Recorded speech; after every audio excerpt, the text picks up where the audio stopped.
Halo semuanya, perkenalkan namaku Viola Kimberly Cusiaan dengan NRM 0104199136. Aku dari kelas TPTP 5B. Di sini aku akan menjelaskan tentang morfologi tanaman kakao. Nah, sebelum kita ke morfologi dari kakao, ada baiknya nih kita mengenal apa sih yang namanya kakao. Nah, kakao itu adalah salah satu pohon budidaya yang ada di perkebunan, di mana kakao ini berasal dari Amerika Selatan, yang dimana sudah banyak ditanam di daerah-daerah tropis. Nah, ini selain buahnya bisa dimakan, bijinya juga bisa diolah loh menjadi coklat seperti yang kita sering ketemui di mana coklat-coklat batangan itu. Nah, itu salah satu produk dari hasil biji kakao. Menarik bukan? Setelah kita mengetahui apa tadi itu kakao dan dari mana asalnya, selanjutnya kita akan membahas tentang morfologi kakao, yang dimana saya akan mulai bahas dari morfologi akar. Kakao sendiri bisa dibudidayakan menggunakan dua cara, yaitu cara generatif dan cara vegetatif. Nah, kita yang pertama akan membahas dengan cara generatif pada bagian akar. Nah, kakao yang dibudidayakan dengan metode generatif akan memiliki akar tunggal, di mana akarnya akan bertumbuh ke samping sepanjang 8 meter dan akan bertumbuh ke bawah sepanjang 15-20 meter. Begitu sebaliknya untuk kakao yang dibudidayakan dengan cara vegetatif, di mana tanaman kakao yang dibudidayakan secara vegetatif pada awalnya ia tidak menghasilkan akar tunggang, namun dia menghasilkan akar serabut. Tapi pada saat tanaman tersebut dewasa, ia akan menghasilkan dua akar tunggang, yang dimana membuat pohon kakao sendiri dapat berdiri tegak dan kokoh. Selanjutnya, mengenai perkembangan akar tanaman kakao. Akar tanaman kakao ini sangat dipengaruhi oleh struktur tanah dan aspek-aspek penting yang berkaitan dengan air dan udara yang ada di dalam tanah. Selanjutnya kita masuk ke topik pembahasan yang kedua, yaitu batang dan cabang. Nah, batang dan cabang pada tanaman kakao sendiri dipengaruhi oleh intensitas cahaya serta naungan bahkan faktor-faktor tumbuh yang tersedia di sekeliling tanaman kakao. Karena pada dasarnya tanaman kakao ini dipengaruhi oleh curah hujan, suhu, bahkan naungan-naungan yang ada di sekitar tanaman kakao. Tanaman kakao juga memiliki dua tunas vegetatif, di mana yang pertama yaitu tunas yang tumbuh ke arah atas disebut dengan ortotrop atau yang biasa kita dengar wiwilan. Nah, untuk tunas yang selanjutnya yaitu tunas yang tumbuh ke samping atau yang biasa disebut dengan plagiotrop. Tanaman kakao yang dibudidayakan secara generatif atau yang berasal dari biji. Nah, pada saat pertumbuhannya mencapai 0,9 sampai 1,5 meter akan berhenti bertumbuh dan berhenti membentuk jorket, di mana jorket ini adalah tempat percabangan dari pola percabangan yang dimana dari ortotrop ke plagiotrop, di mana khas ini hanya dimiliki oleh tanaman kakao sendiri.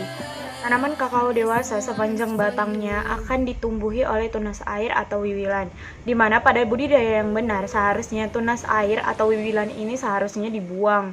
Namun pada kakao liar tunas air dan wiwilan ini dibiarkan seperti itu saja, yang dimana akan membentuk batang atau jorket yang baru, sehingga tanaman kakao tersebut memiliki jorket yang tersusun. Nah, kita akan masuk ke topik yang ketiga, yaitu daun, di mana daun ini juga dipengaruhi oleh tunas antara tunas plagiotrop dan ortotrop, di mana yang pertama tugas plagiotrop panjang daunnya itu sekitar 2,5 cm dan tunas ortotrop dia memiliki panjang daun sekitar 7,5 sampai 10 cm. Nah, salah satu sifat khusus dari daun kakao ini memiliki dua persendian yang terletak di pangkal dan ujung tangkai daun, di mana persendian ini katanya bisa membuat gerakan sesuai dengan arah datangnya matahari.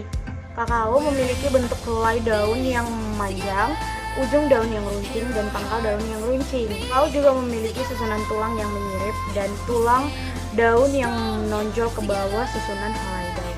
Nah, untuk warna daun pada kakao sendiri, warna daunnya itu berwarna hijau, namun tergantung kembali kepada kultivarnya. Nah, untuk contoh gambarnya kalian bisa lihat di sini. Nah, setelah melihat gambar daun yang ada di samping, saya akan memberitahu bahwa panjang dari daun kakao itu adalah 30 cm dan lebarnya mencapai 10 cm, dimana salah satu cirinya yaitu permukaan daun licin serta mengkilap. Nah, selanjutnya kita masuk ke topik yang keempat, yaitu buah. Nah, pada kakao ini memiliki 3 warna buah, dimana yang pertama, di saat buah kakao tersebut berwarna merah jingga, itu artinya buah kakao tersebut belum matang atau masih dalam keadaan posisi mentah. Nah, yang selanjutnya, buah kakao berwarna kuning, dimana buah kakao tersebut menunjukkan bahwa buah kakao tersebut sudah matang atau layak panen. Nah, yang ketiga, buah kakao yang berwarna hijau, itu artinya buah kakao tersebut belum matang atau masih muda. Nah, warna-warna tersebut bisa membantu kita untuk mempermudah apakah buah tersebut baru saja tumbuh, masih muda, atau sudah layak panen. Nah, dari kulit kakao juga memiliki 10 alur, yaitu alur dalam dan alur dangkal yang letaknya berselang-seling. Pada tipe Criollo dan Trinitario, alur sangat terlihat jelas, di mana kulit buahnya tebal namun lunak dan permukaannya yang kasar. Namun pada tipe Forastero sebaliknya, yaitu permukaannya halus dan tipis. Nah, buah kakao sendiri akan masak selama 6 bulan. Yang dimana ukuran dan panjangnya itu pada saat ini sangat beragam. Untuk panjangnya sendiri itu bisa mencapai 10-30 cm, bergantung pada kultivar dan faktor-faktor yang mendukung selama perkembangan buah. Akan masuk ke topik yang kelima, yaitu biji. Nah, biji kakao sendiri tersusun dalam 5 baris yang mengelilingi poros buah. Jumlahnya beragam, yaitu berkisar dari 20-50 butir per buah. Jika dipotong melintang, tampak bahwa biji disusun oleh 2 kotiledon yang saling melipat dan bagian pangkalnya menempel pada poros lembaga. Warna kotiledon untuk tipe Criollo itu berwarna putih dan berwarna ungu untuk tipe yang Forastero. Untuk selanjutnya, biji kakao ini juga diselimuti atau dibungkus oleh daging yang berwarna putih dengan rasa asam manis dan diduga mengandung zat yang dapat menghambat perkecambahan. Untuk contoh gambar biji dari kakao, kalian bisa lihat di sini. Nah, setelah melihat gambar tersebut, biji tersebutlah yang akan diolah menjadi coklat. Namun melalui beberapa proses, seperti contohnya biji tersebut dikeringkan, dijemur, lalu melalui beberapa proses yang membentuk hingga biji tersebut menjadi coklat. Selanjutnya kita masuk ke topik yang keenam, yaitu bunga. Nah, bunga kakao sendiri memiliki warna yaitu merah seperti merah jingga.